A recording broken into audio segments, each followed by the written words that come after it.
Imagina un interminable desierto antártico. Nada de kilómetros alrededor, excepto nieve, viento y grietas mortales en el hielo. Pero entonces aparece un punto en el horizonte.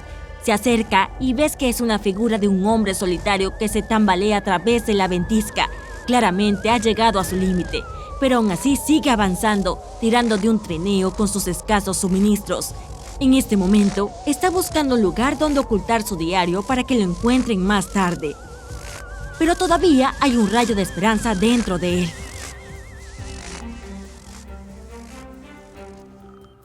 2 de diciembre de 1911, un barco de expedición llamado S.Y. Aurora comenzó su viaje a la Antártida.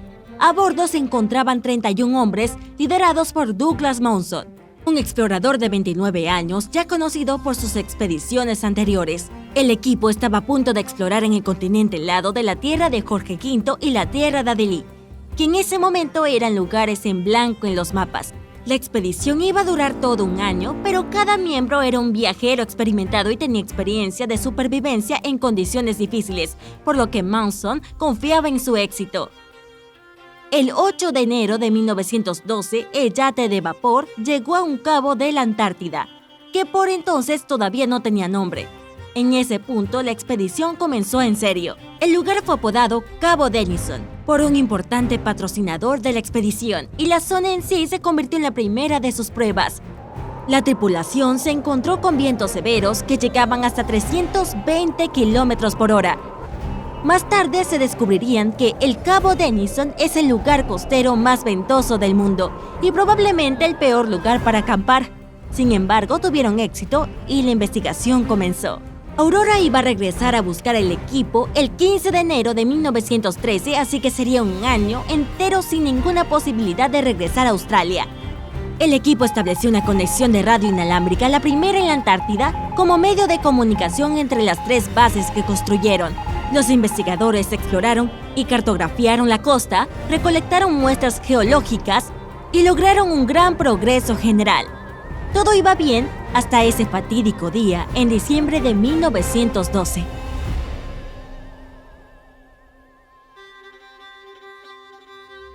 Noviembre había marcado el comienzo del verano antártico y las condiciones climáticas eran mejores que durante la mayor parte del año anterior, cosa que Mawson decidió aprovechar. Dividió los equipos de los campos principales y auxiliar en 8 grupos de 3 para explorar el continente de manera más eficiente. El resto de los hombres se quedaron para cuidar los campamentos. Su propio grupo estaba conformado por él mismo, el experto en esquí suizo Xavier Merckx y el teniente Valguer Nines, de los fusileros reales. Estaban bien equipados y tenían muchos suministros y usaban perros de trineo para aumentar la velocidad, y al principio hicieron un buen progreso. El partido del lejano oriente, como se les llamaba, cruzó 2 enormes glaciales y viajó más de 480 kilómetros en menos de un mes. Encontraron hábilmente el camino a través de peligrosas grietas en el hielo, pero aún así debieron tener mucho cuidado para no caer. Para cruzar una, necesitaban encontrar un puente de hielo y nieve sobre ella, verificar cuidadosamente si podría soportar el peso de un trineo y luego ir uno por uno, siguiendo los pasos del que ya había cruzado. El 14 de diciembre de 1912 se encontraron con otra de esas grietas y Merckx fue el primero. Comprobó si el puente era lo suficiente resistente y cruzó la brecha sin problemas. Mawson lo siguió y miró hacia atrás para ver si Nines estaba bien. Estaba caminando al lado de su trineo y se veía absolutamente bien en el hielo. Es por eso que Mawson quedó tan sorprendido cuando Merckx, que iba delante de él, miró hacia atrás y de repente comenzó a correr en su dirección. Mawson se dio la vuelta y vio que Nines había desaparecido junto con su trineo. También corrió de regreso, solo para ver que el puente se había roto y en el agujero que se abría abajo no había nada. Los hombres tenían algo de cuerda con ellos, pero no fue suficiente para llegar al fondo de la grieta. Después de 3 horas de llamar y gritar, tuvieron que admitirlo: Nines se había ido.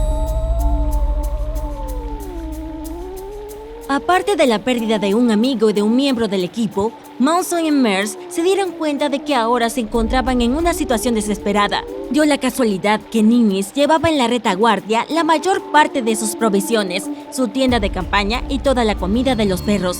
Sin su trineo se quedaron con uno solo. Habían abandonado el tercero antes porque se habían desgastado demasiado. El trineo restante tenía suministros para durar unos 10 días y todo el equipo, pero no mucho más. Los hombres inmediatamente emprendieron el camino de regreso, pero ambos comprendían perfectamente que el largo camino que tenían por delante sería una pesadilla. Pasaron la primera noche pensando en cómo regresar al campamento principal, que se encontraba a unos 500 kilómetros.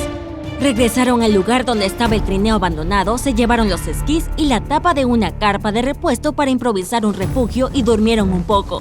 Luego comenzaron su camino de regreso a casa. Nadie puede cruzar una distancia de 480 kilómetros en 10 días, por lo que, naturalmente, sus alimentos eventualmente se agotaron. Fue entonces cuando tuvieron que considerar lo impensable: los perros. Mantuvieron a los animales todo el tiempo que pudieron, pero tanto los hombres como los huskies se habían vuelto desesperadamente hambrientos y débiles, así que no tuvieron otra opción. Para empeorar las cosas, Merce comenzó a sentirse enfermo, quejándose de calambres en el estómago.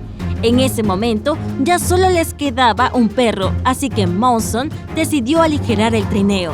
Desechó la mayor parte del equipo, dejando solo las cosas que necesitaban para sobrevivir y los datos de exploración más importantes. Finalmente se quedaron sin perros y tuvieron que tirar de trineo ellos mismos. La condición de Merce empeoraba con cada día que pasaba y pronto ya no pudo moverse. Monson no podía hacer nada para ayudar a su amigo, solo se quedó a su lado hasta el final. El 8 de enero de 1913, Xavier Merce dejó de existir.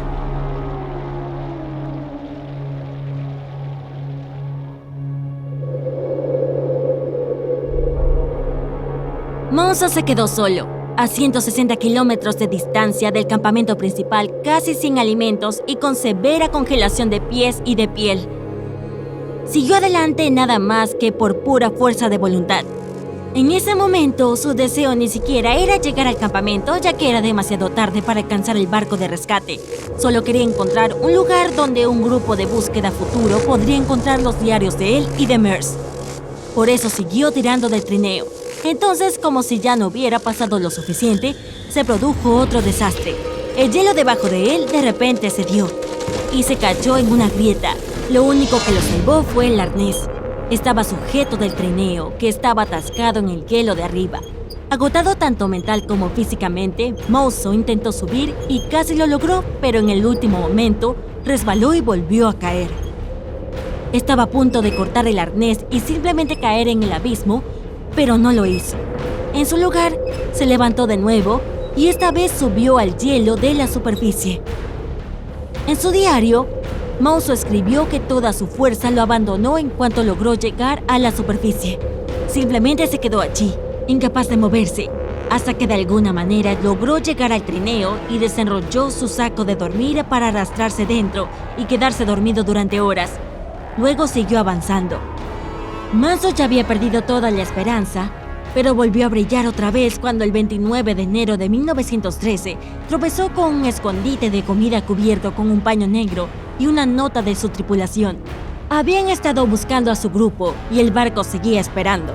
La nota decía que estaba a 33 kilómetros de otro escondite en la cueva de Aladín, así que comió, descansó un poco y siguió adelante.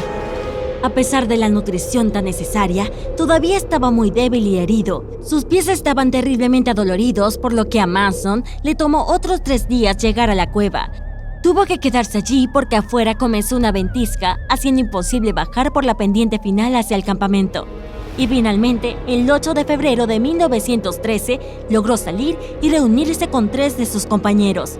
Se había salvado. Contra todo pronóstico, Douglas Monson había salido con vida. Pero si crees que este fue el final de su horrible experiencia, te espera una gran sorpresa.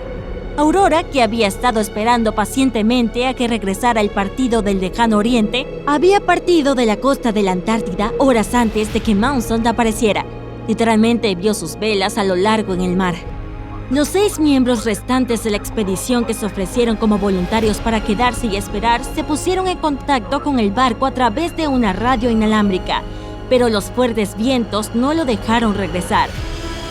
Significaba, el invierno había llegado y ningún barco podría llegar a la costa antártica hasta el verano siguiente, y eso sería casi otro año más.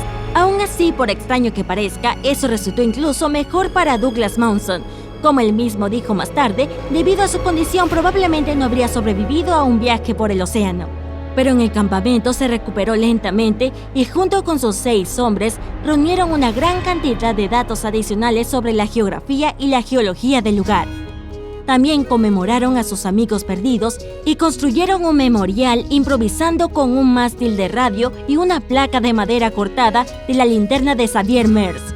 Aurora regresó por mediados de diciembre de 1913 y los hombres cansados pero orgullosos navegaron de regreso a casa. Douglas Mawson fue conocido como un héroe en Australia y recibió varias medallas por sus sobresalientes hazañas. En 1915 escribió un libro autobiográfico, El hogar de la ventisca, donde describía sus desventuras. Vivió hasta la edad de 76 años y hoy su rostro se puede ver en el billete de $100 australianos. ¡Wow! Ahora es tu turno. ¿Conoces otras grandes historias de supervivencia? Cuéntame en los comentarios de abajo. Si aprendiste algo nuevo hoy, entonces dale un me gusta a este video y compártelo con tus amigos. Pero hey, no te caigas en la grieta todavía. Tenemos más de 2000 videos increíbles para que veas. Todo lo que tienes que hacer es elegir el video de la izquierda o de la derecha, hacer clic en él y disfrutar. Permanece en el lado genial de la vida.